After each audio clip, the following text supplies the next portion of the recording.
বিধানসভায় এখন আর শূন্য নয়, সিপিএম খাতা খুলেছে, একটি আসন জিতেছে। আর তারপরে বিজেপির সৌজন্যে শতাধিক পার্টি অফিস ফিরে পেয়েছে, যেগুলো তৃণমূলের দখলে চলে গিয়েছিল। আর এটুকু অক্সিজেন পেয়েই সিপিএম আবার জেহাদিদের সমর্থনে নেমে পড়েছে। এই জেহাদিদের যেমন ওষুধ দেওয়া দরকার, ঠিক তেমনভাবেই সিপিএম সম্পর্কে সতর্ক থাকা অত্যন্ত জরুরি। ওই বাড়িতে দরজার গেটে লেখা থাকে না, ওইভাবেই আমি বলছি, সিপিএম হইতে সাবধান। ওরা মুসলমানদের নিয়ে নতুন করে রাজনীতি করছে, যেখানে জেহাদিদের সমর্থন করছে। ওরা অন্যায়কে সাপোর্ট করতে চাইছে। তৃণমূল কংগ্রেস সরকার যে যে অন্যায় করেছে সেই অন্যায়গুলোকে টিকিয়ে রাখতে চাইছে, আর সংখ্যালঘুদের উস্কানি দিতে চাইছে। তাতে কলকাতার কয়েকটা জায়গায় গোলমাল তৈরি হয়েছে। এর পিছনে আসলে কি লক্ষ্য? সিপিএমের কোনোদিন ভোটে জিততে না পারা, খালি টিভিতে বসে বড় বড় কথা বলা শতরূপ ঘোষ বা বিকাশ রঞ্জন ভট্টাচার্য আইনজীবী, তারা কেন এরকম হামলে পড়লেন জেহাদিদের বাঁচাতে, সেটা আমি আজকে আপনাদের না বলবো, আপনাদের স্মরণ করাবো অনেক কিছু। মনে রাখতে হবে, সিপিএম এর যোগ্য শিক্ষার্থী ছিলেন আমাদের বহিষ্কৃত মুখ্যমন্ত্রী মমতা বন্দ্যোপাধ্যায়, তার দেখানো পথেই চলেছে। সিপিএম আমলেই তো আজকে যে অটোর দৌরত্ব, টোটোর দৌরাত্ম, তৃণমূল আমলে আমরা যে সমালোচনা করছি অনেকে, বিজেপি পরিষ্কার বলে দিয়েছে আমাদের কোনো ইউনিয়ন নেই। এই ইউনিয়নের জন্ম কে দিয়েছিল? অটোক্রেসি যাকে বলে, সেটা শুরু হয়েছিল বাম জমানায়। তখন টোটো ছিল না, কিন্তু ট্রেকারের দাপট ছিল। আপনাদের মনে রাখতে হবে, ভুলে গেলে চলবে না। আপনাদের বলি, এই বিধানসভায় একটি আসন পাওয়ার পর ধর্ম কর্ম এড়িয়ে রাজনীতিতে টিকে থাকা যাবে না, এটা বুঝেছে নতুন করে সিপিএম।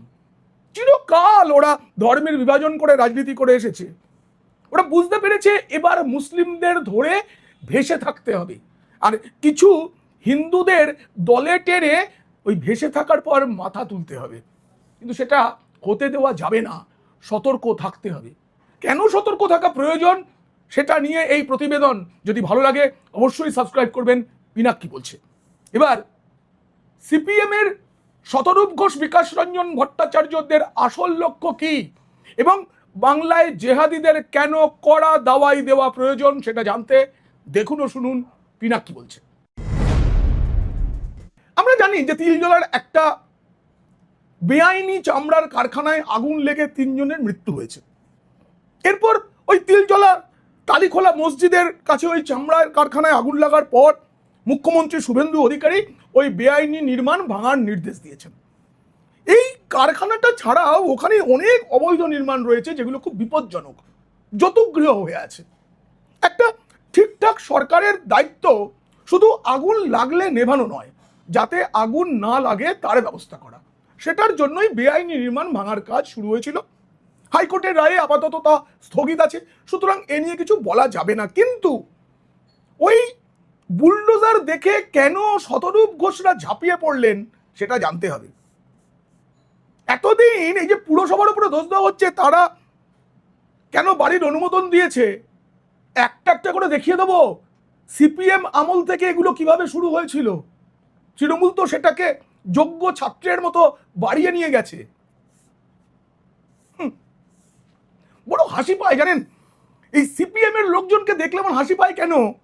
তারা ওখানে গিয়ে বলছে তৃণমূলের জনপ্রতিনিধিরা নেই কেন।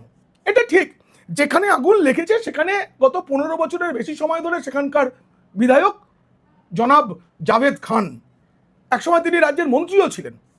ওই যে জিজে খান রোড, সেটা মানে যেখানে কারখানাটা আগুন লেগেছিল যেটা, এবং অবৈধ নির্মাণগুলো যেখানে রয়েছে, ওটা পুরসভার মানে কলকাতা পুরসভার 66 নম্বর ওয়ার্ড। কাউন্সিলরকে জাভেদ খানেরই ছেলে ফৈয়াজ আহমেদ খান, দুজনেই কার্যত পলাতক। অনেক বেআইনি কাজের মামলা আছে তাদের বিরুদ্ধে, এবং এগুলো যে নির্মাণ হয়েছিল এই নির্মাণে তাদের ভূমিকা ছিল। তারা কিন্তু এলাকায় ঢুকছেন না। এই না ঢোকার সুযোগটা নিয়ে শূন্যস্থান পূরণ করতে ওখানে গিয়ে হাজির হয়েছেন শতরূপ ঘোষ। ঠিক আছে, তিনি আদালত থেকে ওই স্থগিতাদেশের কাগজ বের করেছেন, নির্দেশ বের করেছেন, কিন্তু স্থগিতাদেশ যে কোনো মামলায় প্রথমে দেওয়া হয়, কারণ মামলাটা শুনতে হবে, কার কাছে কি প্রমাণ আছে দেখতে হবে, এর জন্য। ঠিক আছে, কিন্তু এই যে বেআইনি কাজের সমর্থন তারা দিচ্ছে, এটা তো আর আদালতে গিয়ে প্রমাণ করতে হবে না, এটা তো সত্য। ওই নির্মাণগুলো বৈধ নয়, এটা তারা মানছেন, বলছেন কে পারমিশন দিয়েছে, এখন এরা কোথায় যাবে, এটা তো করা যায় না। চোর চুরি করলে আমাদের তো ছেড়ে দেওয়া উচিত, কারণ সে বড় গরিব। যিনি পয়সার বিনিময়ে খুন করেন তাকে তো ছেড়ে দেওয়া উচিত, কারণ ওটা দিয়েই তার সংসার চলে, মায়ের ওষুধ, বোনের বিয়ে, এসব কি আমরা ভাববো? তাই জেহাদিদের কড়া ওষুধ দিতে হবে, এবং জেহাদিদের সমর্থন যারা দিচ্ছে নিজেদের রাজনৈতিক স্বার্থে, তাদের সম্পর্কে সতর্ক থাকতে হবেই হবে। বিকাশ রঞ্জন ভট্টাচার্য, আমি মনে করিয়ে দিই, আমি শোনাবো না, আমার কাছে আছে ভিডিওটা, একটি সাক্ষাৎকারে মা সরস্বতীর সম্পর্কে তিনি কতটা অশ্রদ্ধা করেন সেটা খুব গর্বের সঙ্গে বলেছিলেন। প্রকাশ্যে নিষিদ্ধ মাংস ভক্ষণ করে তিনি নিজেকে কমিউনিস্ট বোঝাতে চেয়েছিলেন। কমরেড, মা সরস্বতীকে কেন ফুল দিতে হবে সেটাকে তিনি ননসেন্স বলেছিলেন। ননসেন্স, ভাবুন কে ননসেন্স। যখন কাকদ্বীপে কালী মূর্তি ভাঙা হলো, মুন্ডচ্ছেদন করা হলো, প্রিজন ভ্যানে তোলা হলো, তখন এই আইনজীবী রাজনীতিক বিকাশ রঞ্জন ভট্টাচার্য বলেছিলেন, কালী তো মাটির মূর্তি, তার আবার মুন্ডু কিসের? কতটা অশ্রদ্ধা ভাবুন। একেই না কালচক্র বলে, কালচক্র। কালের যাত্রার ধ্বনি শুনিতে কি পাও কমরেড? আমি কিন্তু মুর্শিদাবাদের লেনিনের মূর্তি ভাঙার প্রতিবাদ করেছি, আমার মুখে সাজে, কারণ আমার যোগ্যতা আছে। আমি যেদিন কালী মূর্তি ভাঙা হয়েছিল সেদিনও আমি যেভাবে আমার হৃদয় থেকে প্রতিবাদ করেছিলাম সেরকম নয়, কিন্তু মস্তিষ্ক দিয়ে প্রতিবাদ করেছিলাম। মূর্তি ভাঙার কি দরকার? আমি অসভ্যের মতো দালালি করতে গিয়ে বলিনি, যার দর্শনের কোনো মাথা মুন্ডু নেই সেই লেনিনের আবার মুন্ডু কিসের? কমরেড, মনে রাখুন, এই কলকাতায় বেশ কিছুদিন আগে প্রকাশ কারাট একবার এসেছিলেন, তখন তিনি সিপিএম এর সাধারণ সম্পাদক অল ইন্ডিয়ার। তখন তিনি বলেছিলেন যে আরএসএস যে নিঃশব্দ কর্মকাণ্ড চালিয়ে যাচ্ছে তার উপরে দলকে নজর রাখতে হবে বলেছিলেন। আর এই রাজ্যে বিজেপি ক্ষমতায় আসার পর সম্প্রতি সিপিএম এর রাজ্য সম্মেলন শুরু হয়েছে, সেখানে এখনকার যিনি সাধারণ সম্পাদক MA বেবি তিনি এসেছেন। তিনি এসে বলছেন, এই ধর্মে যারা বিশ্বাস করে তাদের পুরোপুরি বাইরে রেখে আন্দোলন এগিয়ে নিয়ে যাওয়া যাবে না, তাই দরকার। কিন্তু ধর্ম মানে সিপিএম এর চোখে তো বিজেপি যে ধর্মকে সমর্থন করে, আরএসএস যে ধর্মকে সমর্থন করে, সেই সনাতন ধর্ম যেটা ভারতের সংস্কৃতি, তাকে সাম্প্রদায়িক বলতে হয়। তাই মুসলিম সমাজের সঙ্গে থাকতে হবে, এটা হচ্ছে অন্তর্নিহিত বার্তা। এই নির্বাচনে তৃণমূলকে মুসলিম সমাজ ভোট দিয়েছে, কিন্তু পুরো ভোটটা দেয়নি, সিপিএম কিছু ভোট পেয়েছে। তাই তারা ভাবছে এবার পুরো মুসলিম সমাজের ভোটটা আমাদের দিকে আনতে হবে, বিশেষ করে জেহাদিদের ভোটটা। তাতে কিন্তু শিক্ষিত রাষ্ট্রপ্রেমী মুসলিমদের সমর্থন নেই। আর কিছু হিন্দু ভোট তো আছেই সঙ্গে, যারা এখনো কমিউনিজমের যে নেশা, সেই নেশা যাদের এখনো কাটেনি। গোটা পৃথিবী থেকে যে মতবাদ মুছে যাচ্ছে, কেরলেও আর ক্ষমতায় নেই, পশ্চিমবঙ্গেও নেই, ত্রিপুরাতেও নেই, গোটা দেশে এখন শূন্য। খুব তাড়াতাড়ি সিপিএম আঞ্চলিক দল হয়ে যাবে, সর্বভারতীয় তকমাটা হারাবে যেখানে যাচ্ছে। এই পরিস্থিতিতে আরএসএস কে ভয় পাচ্ছে। কিন্তু মুশকিলটা কি জানেন? এরা আরএসএস সম্পর্কে লেখাপড়াটুকু করে না, বিন্দু মাত্র জ্ঞান নেই। কতগুলো শেখানো বলি নেতারা বলেছিলেন, তাই আমরা বলছি যে শতরূপ, দীপশিতা ধর, মীনাক্ষী মুখার্জি, এই যে নতুন প্রজন্ম, এরা আসলে নতুন বোতলে পুরনো মদ। তার কারণ সেই যে শিক্ষা দীক্ষা সেটাই রয়ে গেছে, শুধু নিজেরটুকু পড়বো। ওরা অপরের কি মত, সেই ইতিহাস কি, রাষ্ট্রবাদের ইতিহাস কি, জাতীয়তাবাদ কি, একাত্ম মানববাদ তারা পড়বেন আমি ভাবি না। তবে আমি সব মতের পড়াশোনা করতে ভালোবাসি, তাই এই ভোটের আগে দেবেশ দাস প্রাক্তন মন্ত্রী ছিলেন, সিপিএম এর নেতা ছিলেন বড়, তার একটা লেখা পড়ছিলাম 2026 সালের নির্বাচনে আরএসএস কি ভূমিকা নেবে। তাতে দেখলাম একটু পড়াশোনা করেছেন, তবে সেই পড়াশোনাটা শুধুমাত্র খবরের কাগজ পড়া। সেখান থেকেই তিনি লিখছেন, আরএসএস চায় হিন্দুত্বের শক্তি বাড়ুক, কিন্তু তার মানে এটা নয় যে আরএসএস চায় যে সেটা বাড়াতে শুধু বিজেপিই কাজ করুক। বিজেপি আরএসএস এর একটা সংগঠন মাত্র। আরএসএস এর এরকম অনেক সংগঠন আছে, যেমন এবিভিপি, বিশ্ব হিন্দু পরিষদ ইত্যাদি। আমি এখানে না দেবেশবাবুকে বলে দিই, দেখুন আরএসএসটা জানতে গেলে ভেতরে ঢুকতে হয়, খুব বড় কারো কাছে যেতে হবে আমি বলছি না, আমি খুব সামান্য, কিন্তু আমার কাছেও যদি একবার জানতে চান আমি বলবো, দেখুন না, এই যে বিজেপি আরএসএস এর কোনো সংগঠন নয়, এবিভিপিও নয়, আপনি খাতায় কলমে কোথাও দেখাতে পারবেন না। রাষ্ট্রীয় স্বয়ংসেবক সংঘের একমাত্র কাজ হচ্ছে সমাজকে সংগঠিত করা। এই সমাজ সংগঠনের কাজে সংঘের স্বয়ংসেবকরা তারা যদি কোনো সংগঠন তৈরি করে সেটা তাদের সংগঠন, তাদের সমর্থন আছে, কিন্তু কোনো শাখা সংগঠনে বিশ্বাস নেই, প্রয়োজনও তো নেই। সংঘের একটাই কাজ, সেই কাজটা শেষ হয়ে গেলে আবার নতুন কাজ ভাবা যাবে। এটা সরসংঘ চালক মোহন ভাগবত নিজে বলেছেন, আমি শুনেছি, নিজে কানে শুনেছি। দেবেশ বাবু ওখানে লিখছেন আরএসএস এর এখন সমাবেশ লিখেছে, ওটা শাখা হবে, শাখা সংখ্যা 4540, 2026 সালে নির্বাচনের আগে তাদের লক্ষ্য কমপক্ষে 8000-এ পৌঁছানো। এটা টেলিগ্রাফ কাগজের একটা লেখা থেকে উনি নিয়েছেন। আমাদের সাংবাদিক মহলেও আছে জানেন, তারা আরএসএস মানে অচ্যুত, করতে হবে না, কাছাকাছি যেতে হবে না, কিন্তু জানাটা তো দরকার, ইতিহাসটা জানতে হবে। এখন রাষ্ট্রবাদী হওয়া একজন, এখন মানে রাষ্ট্রবাদী সাজা একজন সাংবাদিককে আমি কদিন আগে সংঘের একটি অনুষ্ঠানে তিনি গিয়েছিলেন, ফিরে এসে তিনি এমন এমন কথা লিখলেন এবং সেখানে খুব গর্বের সঙ্গে লিখলেন, আমি এত বছর সাংবাদিকতা করেছি, সর্বোচ্চ পদে পৌঁছেছি, কোনোদিনও 6 নম্বর মুরলীধর সেন লেনে বিজেপি অফিসটায় যাইনি, 9 নম্বর অভেদানন্দ রোডে কেশব ভবনটায় যাইনি। তাহলে তুমি কিসের সাংবাদিকতা করলে? গোটা দেশটা যেই সংগঠন চালাচ্ছে, যে সংগঠন যা যা বলেছে তার 100 বর্ষ পূরণের আগে করে ফেলেছে, সেটা অযোধ্যায় রাম মন্দির হোক, 3 তালাক তুলে দেওয়া হোক, কাশ্মীর থেকে 370 ধারার বিলোপ হোক, সব হয়ে গেছে, পশ্চিমবঙ্গ দখলও হয়ে গেছে, দেশের প্রধানমন্ত্রী থেকে শুরু করে রাজ্যে রাজ্যে মুখ্যমন্ত্রী, যে সংগঠনের স্বয়ংসেবকরা বেরিয়ে গিয়ে কাজটা করছেন, সেই সংগঠনটা সম্পর্কে জানার কৌতূহল ছিল না। আমি বলছি না সেই সংগঠনটা করতে হবে, বুঝতে হবে, বোঝা অত সোজা নয়।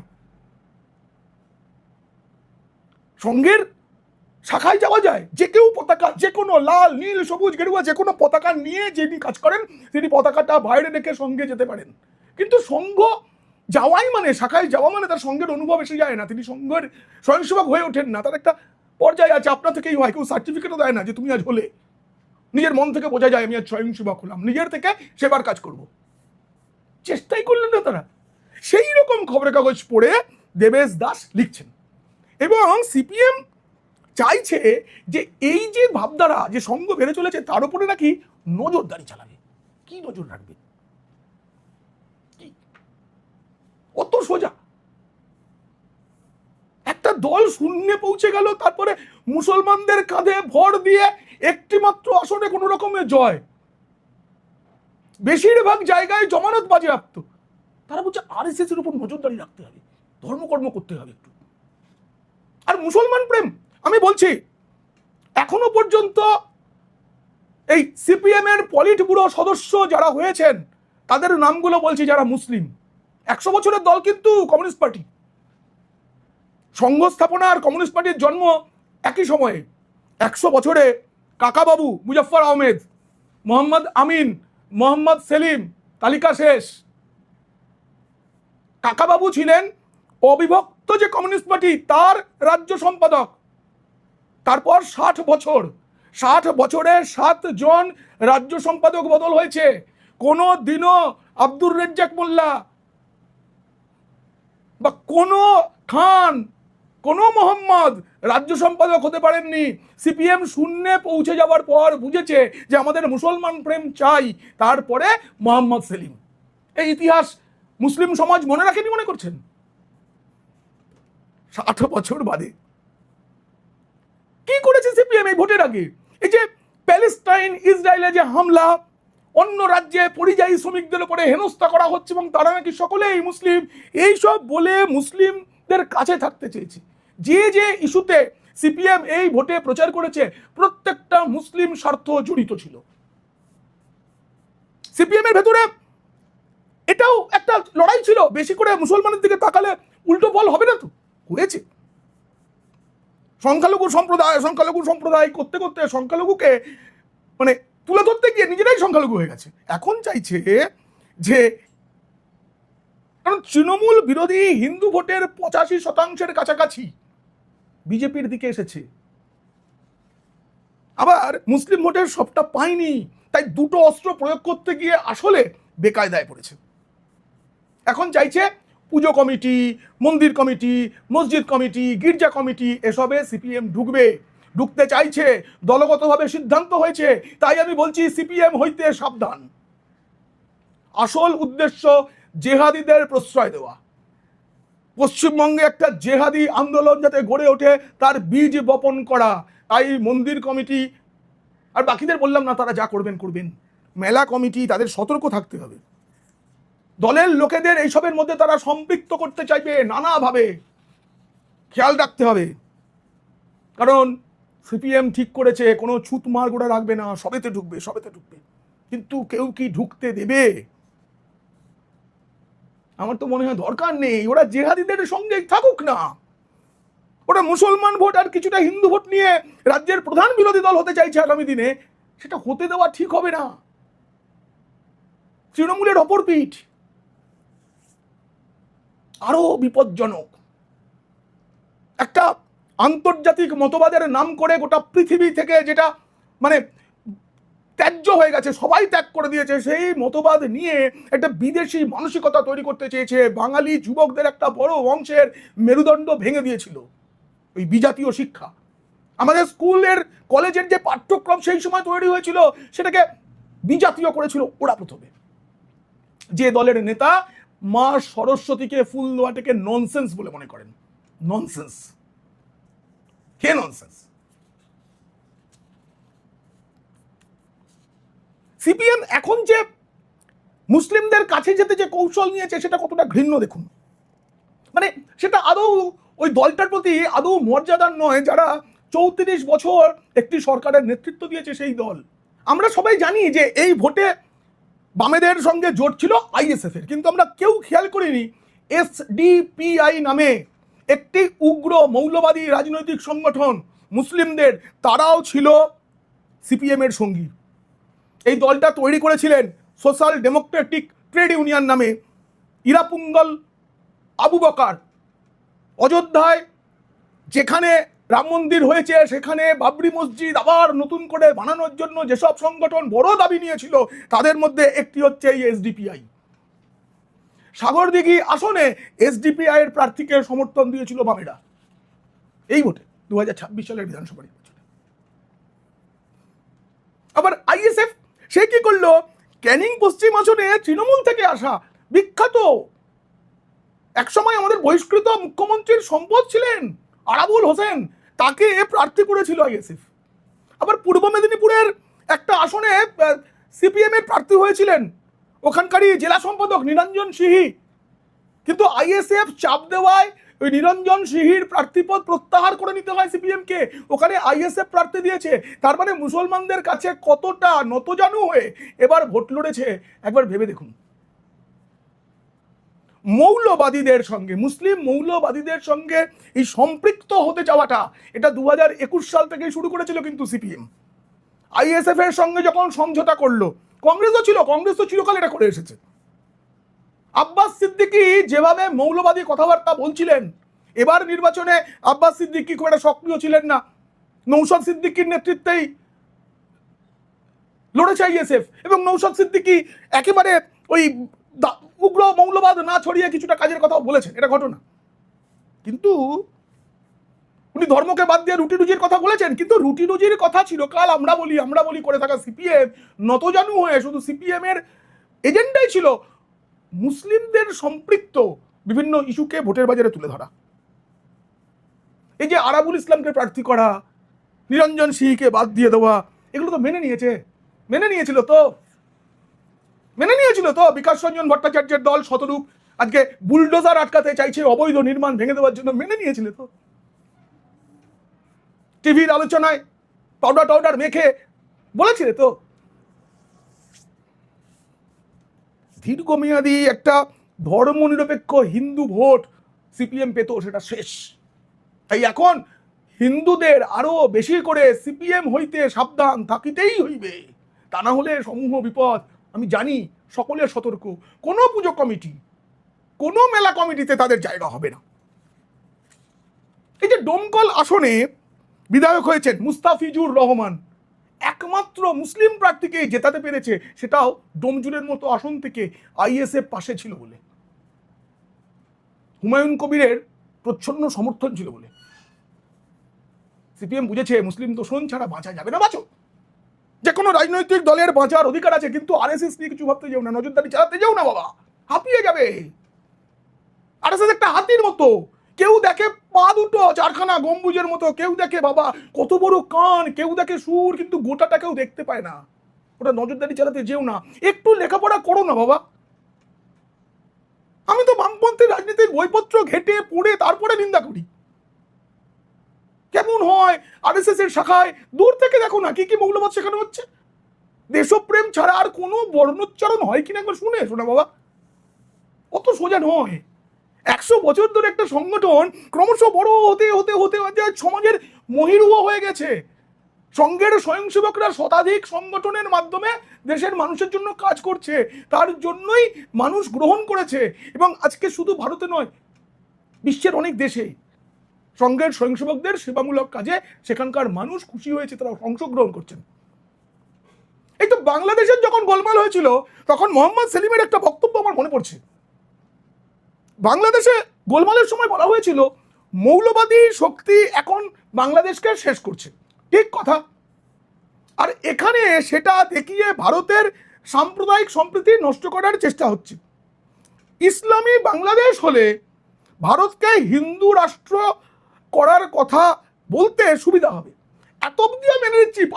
পার্টি লাইনে বলছেন হিন্দু রাষ্ট্র না, কোনোদিনও ভারতকে ঘোষণা করার দরকার নেই, এটা হিন্দু রাষ্ট্র। তাই তো এই দেশটার আরেকটার নাম হিন্দুস্থান। হিন্দুত্ব একটি সংস্কৃতি, সেই সংস্কৃতির ধারা যে রাজ্যে, মানে সেই সংস্কৃতির ধারা যে দেশের মধ্যে দিয়ে যাচ্ছে, সেখানে আলাদা করে হিন্দুর জন্য কোনো আইন দরকার হয় না, তবু এটা হিন্দু রাষ্ট্র। আর হিন্দু রাষ্ট্র বলেই এখানে সবাই সুখে আছে। এই হিন্দু রাষ্ট্র থেকে ভেঙে যাওয়া বাংলাদেশ, পাকিস্তান, শ্রীলঙ্কা, তাদের অবস্থাটা দেখুন কমরেড, আর কবে দেখবেন? শূন্য হয়ে গিয়েছিলেন, আমি বলেছিলাম এবারেও শূন্যই থাকবে, কিন্তু ডোমকলটা বেরিয়ে গেছে কোনো রকমে। কিন্তু এই বাংলাদেশে যখন গোলমাল, তখন মোহাম্মদ সেলিম আপনি বলেছিলেন আমাদের এখানে মুসলিম বিদ্বেষ ছড়ানো হচ্ছে আর ওপারে ভারত বিদ্বেষ।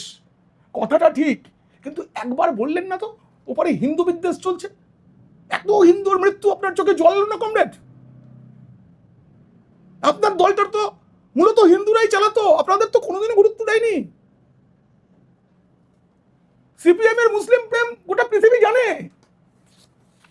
একবারও দেখতে পেলেন না, একটিবার নিন্দা করতে পারলেন না যে বাংলাদেশের হিন্দুদের কিভাবে নির্যাতন করা হচ্ছে বছরের পর বছর ধরে। বাংলাদেশের সব হিন্দু এখন ভারতে স্বাগত, যে কোনো সময় তারা আসবেন, সিএ এর মাধ্যমে নাগরিকত্ব পাবেন, এটা আইন। আমি জানি কমরেডদের এখন খুব কষ্ট হবে, খুব কষ্ট, কারণ তৃণমূল নামক এবং মমতা বন্দ্যোপাধ্যায় নামক একজন সুযোগ্যা ছাত্রী তবু ক্ষমতায় ছিল, মাঝে মধ্যে ফিশ ফ্রাই চপ কাটলেট খাওয়াতো, কিন্তু এখন আর কিচ্ছু হবে না। হিন্দুরা সতর্ক থাকবে, তবু আমি বলছি সিপিএম হইতে সাবধান। আর মৌলবাদীদের ওষুধ দরকার, কড়া ডোজের ওষুধ। এই প্রতিবেদন কেমন লাগলো জানিয়ে অবশ্যই মন্তব্য করবেন, ভালো লাগলে বন্ধুদের, খারাপ লাগলে শত্রুদের শেয়ার করবেন। আপনারা খুব খুব ভালো থাকবেন আর সাবধানেও থাকবেন।